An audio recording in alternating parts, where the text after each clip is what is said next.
One summer moment can change a child's life. Through Toys for Tots Give and Go initiative, your support provides books, games, toys, and outdoor adventures that spark curiosity, creativity, and a love of nature. Whether it's fishing, learning a new sport, reading under a tree, or playing with friends, these moments build confidence and lifelong memories. For too many children, those moments never come. You can help change that this summer. Visit toysfortots.org. Toys for Tots, delivering hope beyond the holidays. When it's time to scale your business, it's time for Shopify. Get everything you need to grow the way you want. Like, all the way.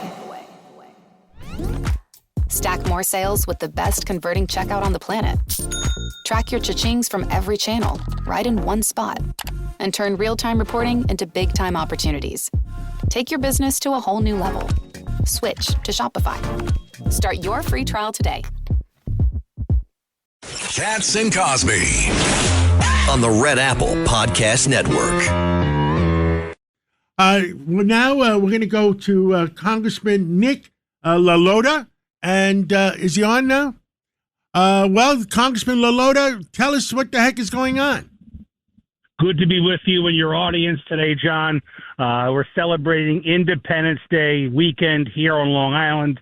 We're a patriotic bunch. We love our country. We love our flag and our history. We recognize we're the greatest, most prosperous, most benevolent nation the world has ever known. And I've always been proud to be an American like you, John. But this weekend, I'm especially proud. Well, and you had your mind on a couple of items, and tell us what's bothering you this 4th of July weekend. Well, what's bothering me is the proliferation of sanctuary city policies across New York State, and specifically for the first time ever into Suffolk County here on Long Island, John, that the town of East Hampton and East Hampton Village, run by some pretty far-left individuals, are trying to out-Mamdani each other. They just got done in a Democrat primary competing against each other, and that competition was contemporaneous with each of them adopting sanctuary policies for their specific jurisdictions. The first ever, both in Suffolk County and on Long Island, making those communities more dangerous, of course, by barring the cooperation of local law enforcement with federal law enforcement as it pertains to immigration law. Of course, that is the basis, John, of some of this mayhem we're seeing across the nation in Minnesota, Los Angeles, and other places where federal enforcement has been most peaceful and most safe for the community, for the officer, and for the arrestee is when local officials can indeed cooperate with the federal ones. The easiest way to pick up a criminal alien is by having the jail call ICE and say, hey, we got our bad guy here. We need you to pick him up. And that's happening in great places across the country, but places like East Hampton don't want that to happen anymore. Understood. Ed Cox? So what is the leverage that you have to force the that sanctuary policy to be terminated by the town of East Hampton? And thank you for that question. Of course, Congress controls the power of the purse. We have the money. And I've been getting tens of millions of dollars back home for individuals paving their roads, for water quality, and some first responder equipment. But what I've told my municipalities moving forward is that on those discretionary dollars, and some would call them pork, I would call them earmarks or community project funding requests, I've told all of my towns and villages in my congressional district, no more. I will not support your request anymore if you have these sanctuary policies. Right now, it only pertains to those two small jurisdictions. My hope is they will reverse those policies. They'll choose those millions of dollars from me rather than these crazy far-left policies. But it's also a warning sign to some of these other drifting municipalities on don't go there. We want you to cooperate. We want your communities to be safe. We want to be able to apprehend the criminal aliens where they exist. And that's a safer, better, more prosperous way for everybody to move forward. Rita, you had a question. Oh, yeah. Hi, Congressman. I'm here actually at the White House as we speak, and certainly security and national security, such a huge issue.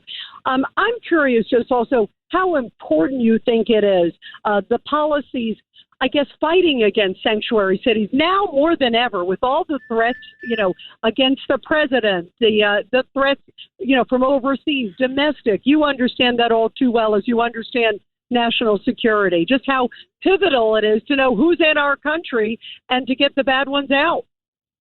Yeah, you don't have to be an Annapolis graduate, an 11-year Navy veteran, a brother of a Marine sniper, or a member of the Homeland Security Committee to get the basics. Biden let 20 million people into this country illegally. He repealed Remain in Mexico, simultaneous with Secretary Mayorkas loosening the asylum standards, simultaneous with folks like Governor Hochul giving free hotels and health care to migrants, acting as a further magnet drawing people across that border into our nation, into the interior. You don't have to have a great analysis of the problem to understand those far left policy decisions have made our country less safe. And there are a lot of military-age males from nations with whom we're adversarial who were able to cross that border and get into the interior of the country, ostensibly to set up camp and to be sleeper cells to do what they want tomorrow, the next week, next month, next year, whenever.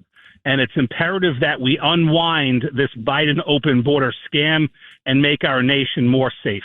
Ed Cox, last question.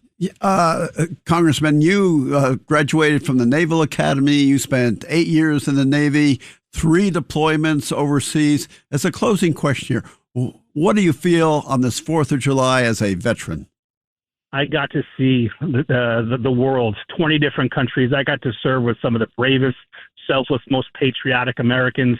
And in my travels, I became more and more in love with this great nation of ours. No other nation, especially in the last 80 years, has been more prosperous, more strong, but more benevolent. We've been able to help more people reach higher ground than any other nation the world has ever known. I'm prouder than ever to be an American this Independence Day weekend.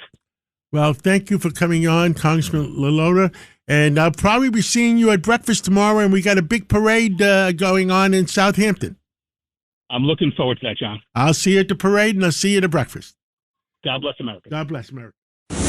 Thanks for listening to Katz and Cosby with John Catsimatidis and Rita Cosby. You can hear Katz and Cosby weekdays at 5. It's the 5 o'clock show on 77 WABC. If you like the podcast, share it with your friends and listen anytime at WABCRadio.com and download the WABC Radio app. Hit that subscribe button on all major podcast platforms. Plus, follow WABC on social on Instagram, TikTok, Facebook, and X. See you next time for a new episode so you never have to wonder. What the heck is going on here?